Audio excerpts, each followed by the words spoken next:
Hi friends, இன்றைக்கி நம்ம சேனலில் எப்பொழுதும் போல் இன்ஸ்டண்ட்டான ஹெல்த்தியான ஒரு டிஃபன் தான் பார்க்க போகிறோம். அதுவும் 5 நிமிஷத்தில் ஊற வைக்க வேணாம், புளிக்க வைக்க வேணாம், ரொம்ப ஈஸியாக செஞ்சு முடிச்சிடலாம். இந்த டிஃபன் சட்னி ரெண்டையும் செய்கிறதுக்கு பார்த்தீங்கன்னா குறைஞ்சது 5லேருந்து 7 நிமிஷம் இருந்தால் போதும். சூப்பரான டேஸ்ட்டில் டிஃபன் செஞ்சு முடிச்சிடலாம். பசங்கள்லாம் ஸ்கூல் போக ஆரம்பிச்சிட்டதுனால காலையில் எழுந்து என்ன டிஃபன் செய்யலான்னு ஒரே டவுட்டாக இருக்கும். ஒருவேளை உங்கள் வீட்டில் இட்லி தோசை மாவு இல்லை அப்படின்னா இது போல் டிஃபன் ட்ரை பண்ணி பாருங்கள். குயிக்காக 5 நிமிஷத்தில் செஞ்சு முடிச்சிடலாம். பசங்களுக்கும் ரொம்பவே பிடிக்கும். இப்போ வாங்க இந்த டிஃபன் ரெசிபி எப்படி செய்கிறதுன்னு பார்க்கலாம். நம்ம சேனலை இப்போ தான் ஃபஸ்ட் டைம் பார்க்குறீங்க அப்படின்னா மறக்காமல் சப்ஸ்கிரைப் பண்ணிக்கோங்க. இது போல் தினம் தினம் டிஃபன் ரெசிபிஸ் நான் அப்லோட் பண்ணுவேன். உங்களுக்கு ரொம்பவே யூஸ்ஃபுல்லாக இருக்கும். ஃபஸ்ட்டு நம்ம சட்னி ரெடி பண்ணிக்கலாம். அதுக்கு பேன் ஹீட் பண்ணி 1லேருந்து 1.5 டேபிள் ஸ்பூன் எண்ணெய் சேர்த்துக்கோங்க. அடுப்பு வந்து நல்லா லோ ஃப்ளேமில் வச்சுக்கோங்க. இப்போது 2.5 டேபிள் ஸ்பூன் கடலைப்பருப்பு, 2.5 டேபிள் ஸ்பூன் உளுத்தம்பருப்பு சேர்த்துக்கோங்க. நான் வெள்ளை உளுந்து எடுத்திருக்கேன், நீங்கள் கருப்பு உளுந்து எடுத்தால் கூட தாராளமாக எடுத்துக்கலாம். இப்போ காரத்துக்கு காஞ்ச மிளகாய் 5 நான் சேர்த்துருக்கேன். பூண்டு பல் ஒரு 4 சேர்த்துக்கோங்க. பெருங்காயத்தூள் வந்து 1/4 டீஸ்பூன் அளவுக்கு சேர்த்துக்கோங்க. இப்போ இது எல்லாத்தையுமே லைட்டாக வறுத்து விட்டுக்கோங்க. கொஞ்சம் கலர் மாதிரி வரட்டும், அது வரைக்கும் லோ ஃப்ளேமில் வச்சுட்டு வறுத்து விட்டுக்கோங்க. பருப்பு வந்து கருகிடுச்சு அப்படின்னா சட்னியோட டேஸ்ட்டும் மாறிக்குங்க. அதனால் லோ ஃப்ளேமில் வச்சுட்டு பொறுமையாக வறுத்து விட்டுக்கோங்க. இப்போ பார்த்தீங்கன்னா பருப்பு கொஞ்சமாக கலர் மாதிரி வந்திருக்கு பாருங்கள்.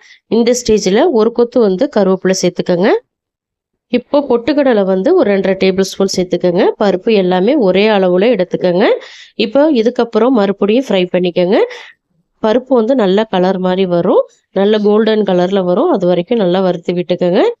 இப்போ பார்த்தீங்கன்னா நல்ல கோல்டன் கலரில் வந்துருச்சு.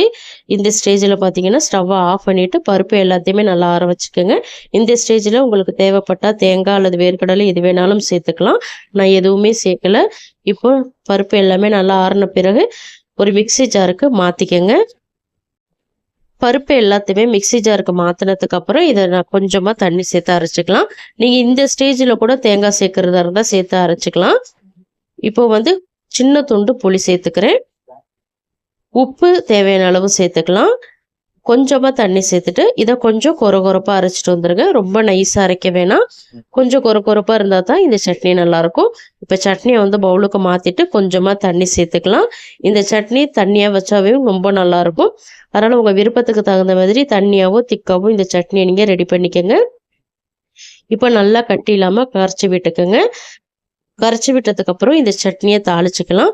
தாளிக்கிறதுக்கு பார்த்தீங்கன்னா 2 டீஸ்பூன் எண்ணெய், 1 டீஸ்பூன் கடுகு, ஒரு கொத்து கருவேப்பிலை, ஒரு 4 காஞ்ச மிளகாய், இது எல்லாத்தையுமே சேர்த்து தாளித்து சட்னியில் சேர்த்துக்கலாம். ரொம்ப சூப்பராக இருக்கும். கண்டிப்பாக ட்ரை பண்ணி பாருங்கள். இதில் வந்து உளுந்து சேர்த்து நான் தாளிக்கிறேன். நீங்கள் சேர்த்து தாளிக்கிறதா இருந்தால் கூட தாளிச்சிக்கலாம். இந்த சட்னி பார்த்தீங்கன்னா இட்லி, தோசை, வடை எல்லாத்துக்குமே வச்சு சாப்பிட்லாம். பொங்கலுக்கு கூட ரொம்ப சூப்பராக இருக்கும். ட்ரை பண்ணி பாருங்கள். இப்போ நம்ம தோசைக்கு வந்து ரெடி பண்ணிக்கலாம். அதுக்கு வந்து 1 கப் வந்து சம்பா ரவை எடுத்திருக்கேன். சம்பா ரவையை ஒரு 2லேருந்து 3 தடவை நல்லா கழுவி எடுத்துகிட்டு வந்துடுங்க. நீங்கள் சுத்தமான சம்பா ரவை எடுக்கிறீங்க அப்படின்னா கழுவ தேவையில்லை. இப்போ கழுவிட்டு வந்ததுக்கப்புறம் அப்படியே மிக்சி ஜாருக்கு மாற்றிக்கலாம். ஊற வைக்க தேவை கிடையாது. கழுவிட்டு வந்ததுக்கப்புறம் நீங்கள் டைரெக்டாக மிக்சி ஜாருக்கு மாற்றிக்கோங்க. ஆனால் தண்ணியை வந்து நல்லா வடிகட்டிட்டு மாற்றிக்கோங்க. இப்போது 1 கப் வந்து வெள்ளை அவல் சேர்த்துக்கோங்க. 1 கப் வந்து பொட்டுக்கடலை சேர்த்துக்கோங்க. எல்லாத்தையுமே ஏதாவது ஒரு கப் வச்சு நீங்கள் அளந்துக்கோங்க. 1/2 கப் வந்து அரிசி மாவு சேர்த்துக்கோங்க. இப்போ நான் சேர்க்குற எல்லா பொருளுமே கட்டாயமாக நீங்கள் சேர்த்துக்கணும். இப்போ 2லேருந்து 3 கொத்து கருவேப்பிலை சேர்த்துக்கோங்க. ஒரு 3லேருந்து 4 டேபிள் ஸ்பூன் வறுத்த வேர்க்கடலை சேர்த்துக்கோங்க. நான் வறுத்த வேர்க்கடலை சேர்க்குறேங்க, பச்சை வேர்க்கடலை சேர்க்கல. 2 டீஸ்பூன் சீரகம் சேர்த்துக்கோங்க. மிளகு வந்து 1 டீஸ்பூன் சேர்த்துக்கோங்க. பெருங்காயத்தூள் வந்து ஒரு 1/4 டீஸ்பூன் சேர்த்துக்கோங்க. இந்த தோசை பார்த்தீங்கன்னா பயங்கர ஃப்ளேவராக இருக்கும். அதனால் எந்த பொருளையுமே ஸ்கிப் பண்ணிடாதீங்க. இப்போது ஒரு 5-6 காஞ்ச மிளகாய் சேர்த்துக்கோங்க. இதில் கொஞ்சம் கொஞ்சமாக தண்ணி சேர்த்துட்டு நல்லா கொஞ்சம் கோர்ஸாக அரைச்சிக்கோங்க. இது வந்து நைஸாக அரைக்க முடியாது, கொஞ்சம் கொரகொரப்பாக தான் இருக்கும். கொஞ்சம் கொரகொரப்பாக அரைச்சி எடுத்துகிட்டு வந்துடுங்க. தண்ணி வந்து எடுத்ததுமே நிறைய சேர்த்துறாம கொஞ்சம் கொஞ்சமாக சேர்த்து அரைச்சிக்கோங்க. இப்போ அரைச்சிட்டு வந்துட்டேன். பவுலுக்கு மாற்றிக்கலாம். நீங்கள் வந்து இன்ஸ்டண்ட்டான தோசை மாவு ப்ரீமிக்ஸ் பவுட்ரு வேணும்னு நினச்சிங்கன்னா எனக்கு கமெண்ட் பண்ணுங்கள். கட்டாயமாக நான் வீடியோ போடுறேன். எப்பொழுதும் போல் தோசை மாவு இல்லாமல் டிஃப்ரெண்ட்டான டேஸ்ட்டில் சூப்பரான ஹெல்த்தியான ஒரு தோசை மாவு நான் உங்களுக்கு கொடுக்குறேன். எனக்கு கமெண்ட் பண்ணுங்கள். வீடியோ நான் கட்டாயமாக அப்லோட் பண்ணுறேன். இப்போது கொஞ்சமாக தண்ணி சேர்த்துட்டு இந்த மாவை நல்லா கரைச்சிக்கலாம். ரொம்ப தண்ணியாக கரைச்சிடாமல் ஓரளவுக்கு திக்காக கரைச்சிக்கங்க. கொஞ்சம் கொஞ்சமாக தண்ணி சேர்த்துட்டு கரைச்சிக்கணும். இப்போ உப்பு சேர்த்துக்கலாம். உப்பு சேர்த்துட்டு மறுபடியும் கலந்து விட்டுக்கோங்க. இந்த மாவை வந்து நீங்கள் அடை தோசை மாதிரி கூட ரெடி பண்ணிக்கலாம். இதில் வந்து ஒரு 2-3 வெங்காயம், கொஞ்சமாக கேரட் இது போல் கட் பண்ணி கூட அடை தோசை மாதிரி கூட நீங்கள் ரெடி பண்ணிக்கலாம். அப்படி இல்லைன்னா இப்போ நான் செய்கிற மாதிரி பிளைன் தோசையாகவும் நீங்கள் ரெடி பண்ணிக்கலாம். இப்போ மாவு ரெடி ஆயிடுச்சு. நம்ம தோசை செஞ்சுக்கலாம். இது வந்து ஊற வைக்கலாம் தேவையில்லை. நீங்கள் மாவு கரைச்சதுமே டைரெக்டாக நீங்கள் தோசை ஊற்ற ஸ்டார்ட் பண்ணிக்கலாம். இப்போ தோசைக்கெல்லாம் நல்லா ஹீட் பண்ணிக்கோங்க. ஹை ஃப்ளேமில் வச்சுக்கோங்க. ஹை ஃப்ளேமில் வச்சுட்டு நீங்கள் மாவு சேர்த்துக்கலாம். மெலிசாக வேணும்னாலும் ஊற்றிக்கலாம், திக்காக வேணும்னாலும் ஊற்றிக்கலாம். உங்கள் இஷ்டத்துக்கு தகுந்த மாதிரி நீங்கள் ஊற்றிக்கங்க. நல்ல மெலிசாக ஊற்றுறதுக்கும் வரும், ஆனால் கிறிஸ்பியாக வராதுங்க. அப்படியே கிறிஸ்பியாக வந்தாலும் கூட ரொம்ப நேரத்துக்கு தோசை வந்து கிறிஸ்பியாகவே இருக்காது. கொஞ்ச நேரத்துலேயே அது வந்து சாஃப்ட் ஆகிடும். இப்போ எண்ணெய் சேர்த்துக்கலாம். ஹை அல்லது மீடியம் ஃப்ளேமில் மாற்றி மாற்றி வச்சு இந்த தோசையை குக் பண்ணிக்கோங்க. எண்ணெய் வந்து உங்கள் விருப்பத்துக்கு தகுந்த மாதிரி சேர்த்துக்கோங்க. எண்ணெய் அல்லது பட்டர் எது வேணாலும் சேர்த்துக்கலாம். இப்போ நல்லா குக் ஆகட்டும், வெயிட் பண்ணுவோம். ரொம்ப டைம் எடுக்காது, 1லேருந்து 1.5 நிமிஷம் தான் ஆகும் ஒரு தோசை வேகிறதுக்கு. இப்போ பார்த்தீங்கன்னா நல்லா வெந்துருச்சு. திருப்பி போட்டுக்கலாம். இன்னொரு சைடு குக் பண்ணிக்கலாம். 2 சைடுமே பொறுமையாக குக் பண்ணி எடுத்துக்கோங்க. ரொம்ப சூப்பராக இருக்கும்.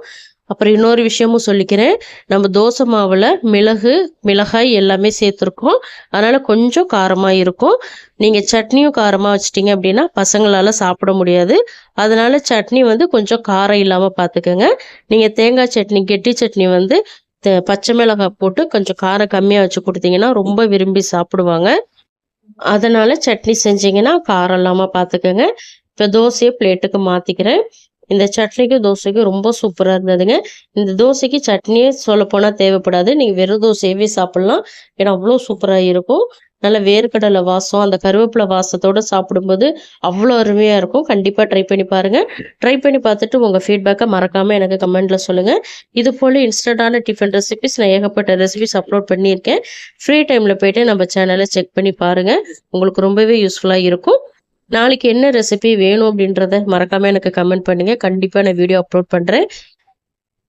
நான் போடுற ரெசிபிஸ் எல்லாம் உங்களுக்கு பிடிச்சிருக்கு அப்படின்னா எனக்கு வந்து கமெண்டில் சொல்லுங்கள். அப்போ தான் எனக்கு வந்து ஒரு மோட்டிவேஷனலாக இருக்கும். நீங்கள் எனக்கு கமெண்ட் பண்ணும்போது உங்களுக்கு இன்னும் நான் டிஃப்ரெண்ட்டான ரெசிபிஸ் எல்லாம் கொடுக்கணுன்ற ஆர்வமும் எனக்கு இருக்கும். அதனால தான் மறக்காமல் எனக்கு கமெண்ட் பண்ணுங்கள். இந்த ரெசிபியை கட்டாயமாக உங்கள் வீட்டில் ட்ரை பண்ணி பாருங்கள். ட்ரை பண்ணி பார்த்துட்டு உங்கள் ஃபீட்பேக்கை மறக்காமல் எனக்கு கமெண்ட்டில் சொல்லுங்கள். இந்த ரெசிபி கட்டாயமாக உங்களுக்கு பிடிச்சிருக்கும் நம்புகிறேன். பிடிச்சிருந்தா லைக் பண்ணுங்கள். உங்கள் ஃப்ரெண்ட்ஸ் அண்ட் ஃபேமிலி மெம்பர்ஸ் எல்லாருக்குமே நிறைய நிறைய நிறைய ஷேர் பண்ணிவிடுங்க. போல இன்ட்ரெஸ்டிங்கான ரெசிபிஸ் தெரிஞ்சுக்கணும்னு நினச்சிங்கன்னா மறக்காமல் அனிதா டேஸ்டி கார்னர் தமிழ் சேனலை சப்ஸ்கிரைப் பண்ணி ஃபாலோ பண்ணிக்கோங்க. தேங்க்ஸ் ஃபார் வாட்சிங் ஃப்ரெண்ட்ஸ். நாளைக்கு இன்னொரு இன்ட்ரெஸ்டிங்கான ரெசிபிஸோடு சந்திக்கிறேன். பாய்.